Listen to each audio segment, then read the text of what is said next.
করা হচ্ছে কেন? নির্বাচন কমিশন জবাব তোমায় দিতে হবে। নরেন্দ্র মোদীর দালালি করা চলছে না, চলবে না। নরেন্দ্র মোদী দূর হটো, অমিত শাহ দূর হটো। এসআইআর ইস্যুকে কেন্দ্র করে আজ উত্তাল জঙ্গিপুর শহর। ভোটার হয়রানির অভিযোগে বিধায়ক জাকির হোসেনের উদ্যোগে অনুষ্ঠিত হল প্রতিবাদ মিছিল ও সভা। জঙ্গিপুরের বিধায়ক জাকির হোসেনের নেতৃত্বে আজ শহরের বিভিন্ন পথ পরিক্রমা করে এই প্রতিবাদ মিছিল। মিছিলে বিপুল সংখ্যক মহিলা কর্মী ও সমর্থকের উপস্থিতি ছিল চোখে পড়ার মতো। মিছিলে অংশগ্রহণকারীদের হাতে দেখা যায় এসআইআরের নামে সাধারণ মানুষের হয়রানি মানি না, মানব না, ভোটারদের হয়রানি বন্ধ করো, এই ধরনের প্রতিবাদী প্ল্যাকার্ড।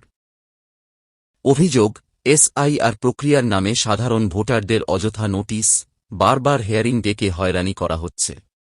বহু ক্ষেত্রে সঠিক কাগজপত্র জমা দেওয়ার পরেও একাধিকবার শুনানির নোটিশ পাঠানো হচ্ছে বলে দাবি প্রতিবাদকারীদের। এটা মানুষের ভোটাধিকার কেড়ে নেওয়ার চেষ্টা। আমরা এটা কোনোভাবেই মানব না। প্রতিবাদ সভা থেকে তৃণমূল নেতৃত্ব স্পষ্ট জানান, মুখ্যমন্ত্রী মমতা বন্দ্যোপাধ্যায়ের নির্দেশে তৃণমূল কংগ্রেস সবসময় সাধারণ ভোটারদের পাশে রয়েছে। মানুষের গণতান্ত্রিক অধিকার রক্ষার লড়াই আগামী দিনে আরও জোরদার হবে বলেও জানান তারা।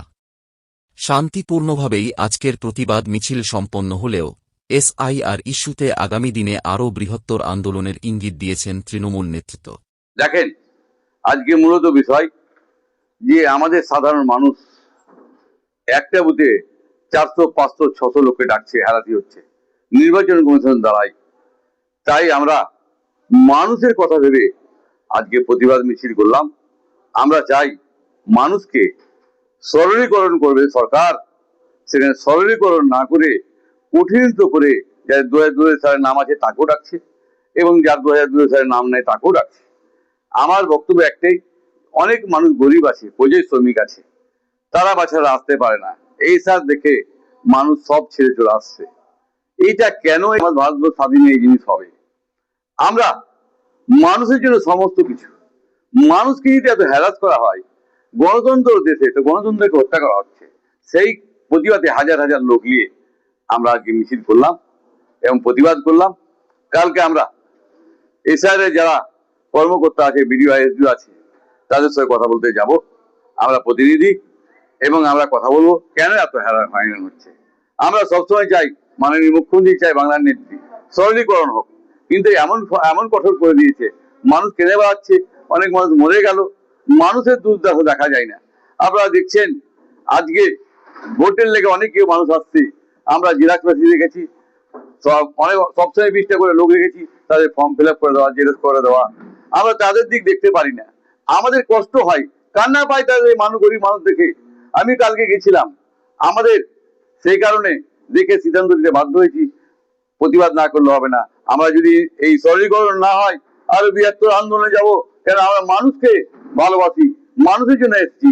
আপনারা জানেন আমাকেও স্যার নোটিশ দিয়েছে, যেখানে আমি একজন প্রতিনিধি, জনপ্রতিনিধি, তাকেও একটা নোটিশ দিয়েছে।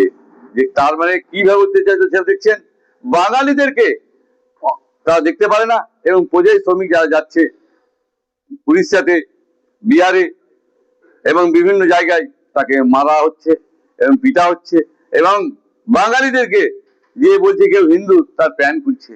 এটা আমাদের লজ্জাজনক। ভারতবর্ষের স্বাধীন দেশ থেকে আমাদের দেশে আমাদেরকে যে ন্যাংটা হতে হবে, আমাদের দেশে জেল থাকতে হবে, এটা কি ধরনের? কেন আমাদের সরস্বতী অনুরোধ করছি, আপনি অন্তত এটা দেখুন যে মানুষ সুরক্ষিত থাকে। আমরা ভারতবাসী সকলেই ভোট দিয়ে আপনাকে এই জায়গায় নিয়ে এসেছি। এই ভোটার না হতে প্রধানমন্ত্রী কেন আছে, স্বরাষ্ট্রমন্ত্রী কেন আছে? সেই ভোটের অধিকারে আপনাকে বলছি, প্রতিটা মানুষকে আপনারা দেখুন, ভারতবাসীকে। আমরা হিন্দু, মতন, খ্রিস্টান, জৈন সকলে ভারতবর্ষে বাস করি, সকলের অধিকার আছে। তাই সকল বাঙালি এক হয়ে আমরা লড়াই করবো আগামী দিনে এবং আরো বড় প্রতিবাদ করবো, এই চাইছি।